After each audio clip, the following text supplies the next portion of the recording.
Hello everyone, welcome back to our channel tasty treats by Roja. Today recipe ఏంటంటే mango పులిహోర చేసి చూపిస్తున్నాను. ఎలాగో summer season వచ్చేసింది, మ్యాంగోస్కి లోటే ఉండదు. నేను చెప్పిన ప్రాసెస్లో చేశారంటే తినడానికి కమ్మగా పొడి పొడిగా వస్తుంది పులిహోర. ఎక్కువ టైం లేనప్పుడు లంచ్ బాక్స్లో కూడా చేసి పెట్టచ్చు. ఈ మ్యాంగో పులిహోరకి తప్పకుండా లైక్ చేయాలి. మరి let's get into the video. మామిడికాయని పీల్ ఆఫ్ చేసేసి ఇలా తురుముకోవాలి. నేను తీసుకున్న మామిడికాయ చాలా పుల్లగా ఉంటుంది. ఇది 1 కప్ వరకు తీసుకున్నాను. 1 కప్ మామిడి తురుముకి 2 కప్స్ వరకు రైస్ని కుక్ చేసుకున్నాను. రైస్ కూడా మరీ ఓవర్ కుక్ అవ్వకుండా చూసుకోవాలి. ఇలా పొడి పొడిగా ఉండేలాగా కుక్ చేసుకోండి. ఇప్పుడు స్టవ్ మీద ప్యాన్ పెట్టుకొని 3 స్పూన్స్ వరకు ఆయిల్ వేసుకోవాలి. ఆయిల్ హీట్ అయ్యాక 2 స్పూన్స్ వరకు వేరుశనగ గుళ్ళు వేసుకొని లైట్ గోల్డెన్ కలర్ వచ్చేంత వరకు ఫ్రై చేసుకోవాలి.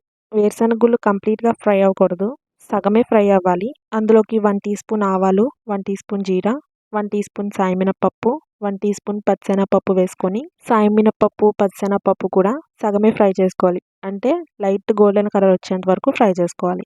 ఫ్రై చేసుకున్నాక 2 పచ్చిమిర్చిని ఇలా కట్ చేసి వేస్తున్నాను. 2 ఎండుమిర్చిని కూడా సగానికి కట్ చేసి వేసుకోవాలి. అలాగే కొద్దిగా కరివేపాకు వేసుకొని 1 మినిట్ వరకు ఆయిల్లో ఫ్రై చేసుకోవాలి.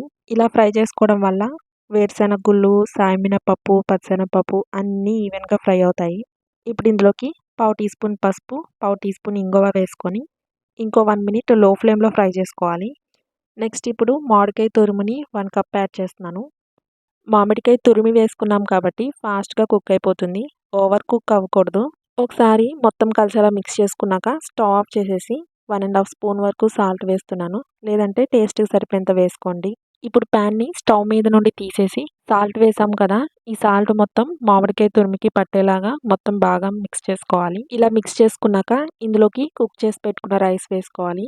1 కప్ మామిడికాయ తురుముకి 2 కప్స్ వరకు రైస్ని కుక్ చేసుకుని వేసుకున్నాను. 2 కప్పుల బియ్యాన్ని కుక్ చేసుకుంటే ఈ క్వాంటిటీకి అయింది. మళ్ళీ కన్ఫ్యూజ్ అవ్వద్దు, 2 కప్పుల రైస్ని కుక్ చేసుకొని వేసుకోవాలి. ఆల్రెడీ కుక్ చేసిన రైస్ని 2 కప్పులు తీసుకోవడం కాదు. రైస్ వేసుకున్నాక మొత్తం కలిసేలా మిక్స్ చేసుకోవాలి.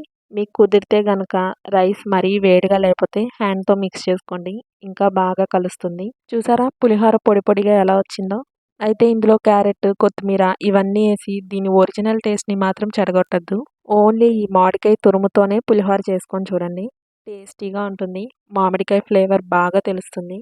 ఇంకా ఇలాంటి టేస్టీ ట్రీట్స్ కోసం మన ఛానల్ని తప్పకుండా సబ్స్క్రైబ్ చేసుకోండి. ఏ రెసిపీ షేర్ చేసినా మీతో నాకు తెలిసిన టిప్స్తోనే షేర్ చేస్తాను. హోప్ మీకు వీడియో నచ్చిందని అనుకుంటున్నాను.